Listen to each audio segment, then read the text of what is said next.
네, 오늘 오후 박근혜 대통령에 대한 탄핵소추안 표결이 이뤄집니다. 네, 지금 대한민국의 모든 시선이 여의도 국회로 쏠렸다고 해도 과언이 아닐 텐데요. 오늘 정치부 이준석 기자와 자세한 이야기 나눠보겠습니다. 안녕하세요. 네, 어서 오십시오. 네, 탄핵소추안 처리가 이제 될 텐데 본회의는 3시에 시작되는데 결과는 언제쯤 나올까요? 네, 아무래도 가장 관심이 탄핵안이 가결될 것이냐 부결될 것이냐 그와 동시에 또 과연 결과는 언제쯤 나올 것이냐 그 부분일 텐데 일단 본회의는 오후 3시에 개의되는 걸로 일단 예정이 돼 있습니다. 본회의가 개의되게 되면은 뭐 어느 정도 이렇게 자유 발언 신청 의원들이 또 자유 발언 신청을 해가지고 그에 맞춰서 이제 각 의원별로 5분씩 발언을 하게 되는데 또 뭐 이제 신청이 좀 오늘도 추가로 접수가 될 것으로 같습니다. 그 되면은 그 자유 발언을 듣게 되고 또 표결에 들어가게 됩니다. 근데 표결이 이 무기명 비밀 투표라고 해가지고 이제 기표소에 들어가서 찬반 도장을 찍는 것이기 때문에 그리고 이제 표결이 끝나면 다시 집계를 하는 과정이 있기 때문에 그런 것들이 한 30-40분 정도, 뭐 많게는 40-50분 정도 걸린다고 보면 될 겁니다. 이런 시간을 계산을 한다면은 만약에 오후 3시에 정상적으로 개의가 돼서 바로 표결에 들어간다라고 친다면 일정 부분 자유 발언을 감안하더라도 오후 4시 30분에는 결과가 나오지 않겠느냐 이렇게 계산이 되는데 이거는 정상적으로 진행될 때의 경우이고 만약에 본회의 개가 좀 늦어진다거나 그럴 경우에는 좀 저녁까지 늦춰질 가능성도 충분히 있다 이렇게 보면 될 것 같습니다. 네, 지금 여야는 굉장히 긴장감 속에서 좀 기다리고 있을 텐데 먼저 야당은 밤샘 농성을 했죠 어제? 네, 그렇습니다. 야 3당이라고 하죠. 더불어민주당 같은 경우는 어제 본회의장 앞에 로텐도우라고 있습니다. 국회에 보면은 넓은 공간이 있는데 거기서 1박 2일로 밤샘 농성을 했습니다. 국민의당은 또 별도의 회의실에서 했고 정의당도 국회 본관 정문에서 천막을 쳐놓고 농성을 벌였습니다. 어떻게 보면 야 3당이 1박 2일로 밤샘 농성을 이어가면서 탄핵 가결의 의지를 다졌다 이렇게 보면 될 테고요. 야 3당 같은 경우 어제 얘기를 좀 전해 보면은 밤에 물론 뭐 결의대회도 하고 했지만 또 밤에 또 별도로 분임 토의 같은 걸 하면서 워크숍식으로 현장에서 분임 토의를 했는데 분임 토의의 내용이 이제 부결시 시나리오는 일단은 전혀 얘기를 안 하고 가결됐을 때 향후 전국을 어떻게 운영하겠느냐. 물론 야권 내부적으로는 혹시나 부결되지 않겠느냐 그런 표단속을 꼭 막판까지 해야 된다 이런 우려의 시각도 있지만 일단은 무조건 부결은 없다. 가결밖에 없다. 지금 가결 시나리오 하나만 상정하고 지금 직진하고 있다. 이렇게 보면 될 것 같습니다. 여당 같은 경우는 조금 이제 좀 심경이 복잡하다. 이렇게 보면 될 것 같습니다. 왜냐하면 탄핵에 좀 동참하려는 비박계와 그리고 대통령을 지지해왔던 친박계의 분위기가 많이 갈리기 때문에 여권의 분위기는 좀 아직까지 뭐 야권처럼 하나로 또 딱 꼬집어가지고 얘기할 수는 없는 것이고 오늘 본회의가 3시에 정상적으로 진행이 될지 안 될지 좀 더 봐야 되겠습니다만 그때까지 여권 같은 경우 굉장히 물밑에서 분주하게 움직임이 있을 것으로 예상이 됩니다. 네, 말씀하신 부분을 좀 더 자세하게 짚어보면 탄핵의 캐스팅 보트를 쥐고 있는 건 아무래도 비박계고 또 친박계 아무래도 좀 움직임이 주목될 수밖에 없을 것 같아요. 네, 그렇죠. 일단 새누리당이 오후 10시에 의원총회 1시간 반 뒤인데요. 그 의원총회를 잡아놨습니다. 의원총회에서 아무래도 현재 지도부는 친박계이기 때문에 친박계 지도부에서 이제 좀 아무래도 이제 비박계 의원들을 좀 더 설득하는 작업을 좀 하지 않겠느냐 이런 생각도 듭니다. 대표적으로 이제 이정현 새누리당 대표 같은 친박계 핵심 인사인데 이정현 새누리당 대표는 탄핵을 지금이라도 중지해달라. 중지하면은 바로 이제 그 다음에 대통령 4월 퇴진으로 가는 게 맞다라는 소위 질서인 퇴진을 아직도 지금 강조하고 있습니다.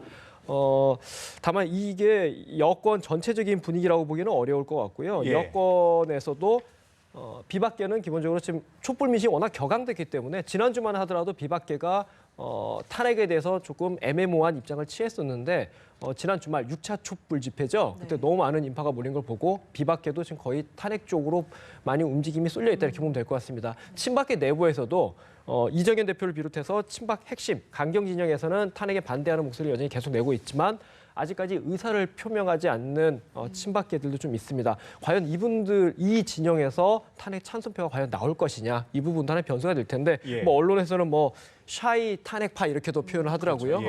마찬가지로 여권 주류 진영에서는 야권에서도 탄핵에 반대하는 이탈표가 있지 않겠느냐라는 얘기를 했었는데 마찬가지로 똑같은 논리로 여권 친박계 좀 아직까지 입장을 표명하지 않는 중도 진영의 친박 진영에서도 탄핵 찬성표가 나올지 않겠느냐 이 부분까지도 좀 봐야 되기 때문에 일단 새누리당은 새누리당 오전 10시에 어떤 발언이 나올지 어떻게 보면 전열을 재정비하고 표단속으로 하는 마지막 기회가 시점이 되지 않겠느냐 이렇게 보면 될 것 같습니다. 네, 지금 뭐 대한민국의 모든 시선이 국회로 쏠렸다고 해도 과언이 네. 아닙니다. 뭐 국회 주변에서 집회도 예상되는데 국회 안팎으로 좀 긴장감이 감돌고 있는 것 같아요. 네, 그렇죠. 아무래도 저도 어제 저녁에 밤늦게 이제 퇴근길에 보면은 국회 앞에 거의 이제 촛불 집회가 열렸던 광화문 광장이 국회로 옮겨갔다 이런 느낌이 들 정도로 어제 저녁에도 비가 오는 날씨였는데도 많은 인파가 모여가지고 촛불로 탄핵 가결을 압박을 했다 이렇게 보면 될 테고요. 오늘 역시 그런 분위기가 이어질 것으로 보입니다. 어제 정세균 국회의장이랑 여야 3당 원내대표 회동에서 오늘 표결 당일 국회 주변 질서를 어떻게 유지하느냐 이런 논의를 했었는데 일단 국회 안에는 일반인의 출입을 조금 제한할 예정입니다. 예. 기존의 출입 기자라든지 국회 직원 중심으로 허용을 할 것 같고 일반인들은 좀 출입이 제한됩니다. 다만 국회 담장 밖에서는 집회가 가능하다. 이걸 했기 때문에 오늘 아무래도 그 퇴진투쟁운동본부 측에서도 여의도 국회, 이제 윤중로 쪽이죠. 여의도 국회를 예. 감싸는 식으로 대여를 만들어가지고 탄핵 통과를 압박하지 않을까 그렇게 일단 움직임이 이루어지고 있기 때문에 여야 국회의원들은 뭐 사실 정치인들이라는 사람들이 민심을 무시할 수가 없거든요. 기본적으로 그렇죠. 또 예. 몇 년 뒤에 또 총선에서 또 심판을 받아야 되기 때문에 이런 국회 분위기도 국회의원들 물론 이제 국회 경내에는 집회를 불허했지만 이 국회 밖의 그런 분위기도 상당한 부담이 되지 않을까 이렇게 생각이 됩니다. 예, 그렇군요. 아무래도 오늘 그 관심사는 탄핵이 가결이냐 부결이냐 이 부분일 텐데 막판 변수로 보면 어떤 부분이 있을까요? 뭐 기본적으로는 이 예. 무기명 투표라는 것 자체가 굉장히 큰 변수가 될 겁니다. 예.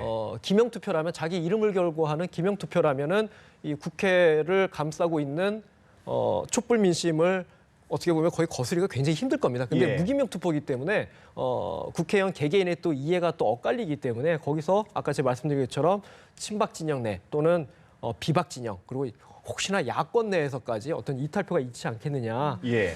이런 것들은 뭐 저희가 알 수는 없습니다만 그게 하나의 변수가 될 수 있다 이렇게 볼 수 있고요. 뭐 결과적으로 이렇게 됐지만 이번 주에 청문회가 있지 않았습니까? 예. 1차, 2차 청문회가 있었는데 그 청문회가 탄핵 표심에 국회의원들의 탄핵 표심에 어떤 영향을 미치지 않겠느냐 이런 관측도 가능합니다. 왜냐하면 뭐 야권에서는 이런 주장도 해요. 이 9일 표결을 예상을 하고 청문회 일정을 짰다라고 얘기를 하는데 어쨌든 그렇게 주장을 하고 있습니다만 결과적으로는 어제 이제 고영태 씨라든지 예. 차은택 씨가 나와가지고 그저께죠 나와가지고 청문회에서 최순실 씨가 대통령과 동급이다 또는 뭐 그 이상이다 이런 예. 식으로 증언, 자기의 느낌을 얘기했는데 이것이 어떻게 보면 국민 정서에 조금 더 경향시키는 기름을 넣는 그런 발언이 됐다 이렇게 보면 될 것 같고 이 역시 오늘 표결을 임하는 국회의원들의 판단도 이거와 무관치 않다 이렇게 보면 될 테고요.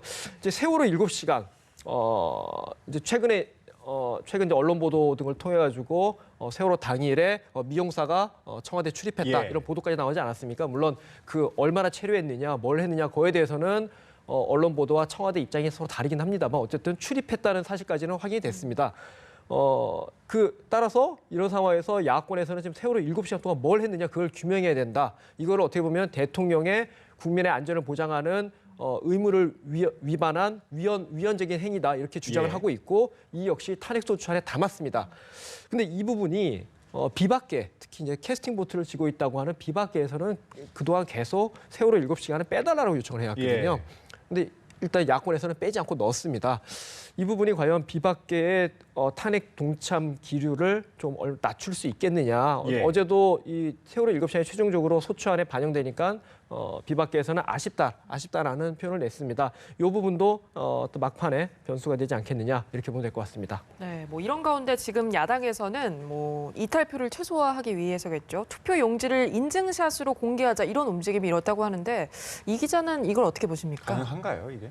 법적으로는 일단은 불가능하진 않다 이렇게 말씀드릴 것 같습니다. 가능하다 불가능하다 여부를 떠나서 예. 이거를 규정하는 조항이 딱히 없습니다. 왜냐하면은 투표는 우리 만약 국회의원 선거나 대통령 선거에서 투표 예. 찬반 행위를 찍어서 하게 되면 그거는 불법 행위가 됩니다. 예. 그런데 이거는 일반적인 공직선거법에 따른 투표가 아니라 국회법에 따른 국회 내에서 이루어진 선거이기 때문에 일반적인 공직선거법이랑 다릅니다.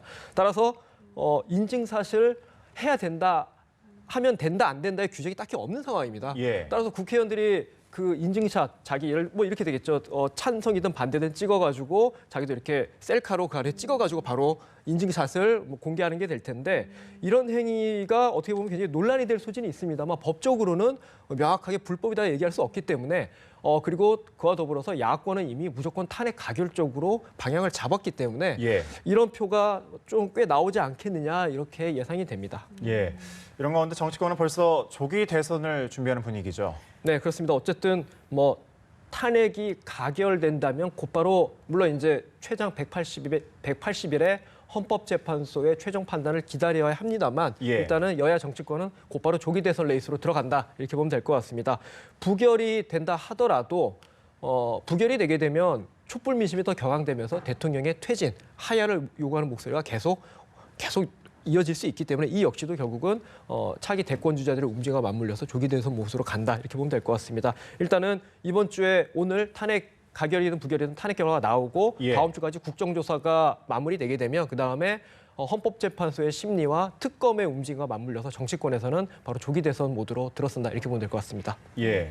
뭐 어떤 결과가 나오든지 탄핵안이 가결이 되든 부결이 되든지 아무래도 전국의 혼란이 이어지겠죠, 당분간은. 네, 그럴 것 같습니다. 뭐 일단은 두 가지 시나리오만 놓고 본다면 예. 부결될 경우에 혼란이 조금 더 클 것 같습니다. 왜냐하면은 정치권 논의와는 별개로 촛불 민심이 더욱더 경향될 그렇죠. 수밖에 없기 때문에 예. 부결의 경우에 혼란이 더 커질 수 있지만 가결된다고 하더라도 전국의 혼란은 쉽게 이걸로 마침표다 이렇게 보면 어려울 것 같고 또 다른 혼란이 또 이어진다 이렇게 보면 될 것 같습니다.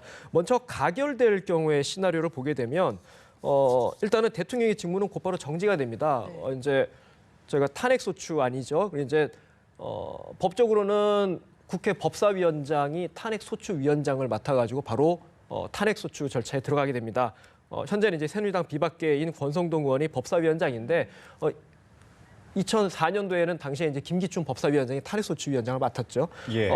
이렇게 곧바로 탄핵 심판 절차에 탄핵소추안이 등본이 박근혜 대통령에 곧바로 전달이 되는데 전달을 받는 동시에 바로 대통령의 직무는 정지되고 황교안 국무총리가 대통령직을 대행하게 됩니다. 예. 근데 이 황교안 대행 체제, 황교안 총리의 권한이 어디까지냐를 놓고서 여야 간에 그렇죠. 상당한 공방이 있을 수밖에 없는 부분이다. 이게 방금 얘기한 것처럼 대선과 또 맞물려 있기 때문에 예. 야권에서는 최대한 국무총리의 권한을 적게 해석하려고 할 테고 여권에서는 폭넓게 해석하려고 하기 때문에 황교안 가결될 경우에 황교안 대통령 대행이 어느 선에서 자기의 권한을 행사할 것이냐 본인의 입장도 있겠지만 예. 여야 간의 공방이 불가피하지 않겠느냐 이렇게 보고 일단은 2004년도 노무현 대통령이 당시에 탄핵소추안이 국회에서 가결된 이후에 당시 고건 총리의 직무대행, 대통령직 대행이 하나의 모델이 되지 않겠느냐 이렇게 보면 될 것 같습니다. 또 가결될 경우에 일단은 새누리당 같은 경우는 탄핵에 찬성했던 비밀투표입니다만 어쨌든 예. 탄핵에 찬성 입장을 밝혀왔던 비박계와 그리고 친박계 간의 갈등이 굉장히 깊어지면서 극한 상황에는 분당으로까지 가지 않겠느냐 이런 가능성까지 거론될 것 같고 만약에 부결이 된다면은 정치권으로서는 향후 로드맵을 짜기가 더 어려워질 것 같습니다. 그렇죠. 일단은 대통령은 법적으로 임기가 보장되게 됩니다. 예. 그렇지만 대통령의 임기가 보장된다 하더라도 촛불 민심이 격앙되기 때문에 정상적인 국정 운영은 어려울 겁니다. 동시에 격해진 촛불 민심은 곧바로 국회를 향하게 됩니다. 예. 야권 같은 경우는 어제 야3당이 동시에 부결 시 국회의원직을 내던지겠다. 예. 총사임을 의결했습니다. 물론 부결될 경우에 정세균 국회의장이 야3당 국회의원들의 총사퇴 결의안을 받아들일지 아닐지 모르겠습니다. 예. 반려할 수도 있거든요. 그렇지만 어쨌든 간에 국민들의 민심은 곧바로 국회 해산론으로 갈 거기 때문에 정치권은 굉장히 극한의 소용돌이로 휘말릴 수밖에 없다 이렇게 보면 될 것 같습니다. 네, 정말 만약에 부결이 되면 탄핵안을 야당이 재발의할 수도 있다 이런 얘기를 들었던 것 같은데 이건 어떤 얘기인가요? 일단 정기국회는 오늘로 끝나게 됩니다. 이제 한번 처리된 법안은 같은 회기 내는 다시 논의가 끝나기 때문에 임시국회를 다시 열면 됩니다. 임시국회는 여야 합의가 없더라도 야당의 의석만으로도 임시국회를 다시 소집할 수가 있거든요. 그러면 12월 임시국회가 다음 주 다시 열린다고 보면 될 텐데 12월 임시국회를 열어놓고 야권이 다시 발의를 한다는 겁니다. 다시 내용을 좀 바꿔가지고 다른 수정안으로 또다시 소추안을 발의해서 다시 탄핵 표결에 나선다는 건데 글쎄요. 이게 현실적으로 일단은 야권은 오늘 가결을 해야지만 야권으로서는 임무를 완수하게 되기 때문에 부결됐을 때 그걸 다시 재탕해서 또 발의를 한다. 이 부분까지 하기는 조금 촛불민심이 과연 그걸 허용하겠느냐. 당장 야권 의원들의 국회의원직 사퇴와 국회 해산으로 갈 거기 때문에 그 부분까지 갈지는 사실 좀 불투명해 보입니다. 네, 지금 뭐 상황이 아무래도 노무현 전 대통령 당시 그 탄핵과 좀 비교가 될 텐데 그때와 비교하면 어떻습니까? 그 당시 같은 경우는 헌법재판소가 63일에 한 약 2달에 걸쳐서 심판 결과를 내놨죠. 물론 이제 인용을 하지 않았고 대통령직을 마지막까지 수행을 했습니다만 이번 같은 경우 그에 따르면은 62달 정도에 걸리지 않겠냐 예상을 하는데 이번에 또 변수가 있습니다. 특검이 진행됩니다. 당시 특검이 없었지만 검찰의 수사가 어느 정도 이루어졌고 지금 이제 바로 특검이 라인업을 갖춰서 바로 특검이 되기 때문에 특검이 다루는 혐의점들이 대부분 탄핵소추안에 들어가 있는 내용입니다. 그게 겹치기 때문에 헌법재판소 역시도 특검의 수사 결과, 검찰의 수사 결과, 특검의 수사 결과를 다 보고 내놓지 않겠냐 이런 관측이 가능합니다. 물론 1월 말에 박한철 헌법재판소장이 퇴임하기 때문에 재판관 한 명이 줄게 되는데 그 이후에 또 추가로 재판관에 또 이제 퇴임이 예정돼 있습니다만 최소한 3월 정도까지 특검의 일정과 맞물려서 2, 3월 정도까지 내놓지 않겠냐. 1월 말은 좀 빠를 수 있고 내놓게 된다면은 그 이후에 이제 조기돼서 만약에 헌법재판소가 탄핵 결정을 내린다면 그 다음에 뭐 5월이든 6월이 됐든 여권세이든 6월이 됐든 그런 조기돼서 시나리오 갈 수 있다. 결국은 기존의 여권이 타임 스케줄 상으로는 기존의 여권이 주장했던 4월 말 퇴진 6월 조기돼서 시나리오랑 크게 뭐 시간표상으로 엇갈리진 않는 그런 흐름으로 갈 것 같습니다. 예, 그렇군요. 정말 그 말 그대로 대혼돈의 시대 그리고 좀 시기가 좀 빨리 돌아가는 느낌이 들 것 같습니다. 정치부 이준석 기자였습니다. 고맙습니다.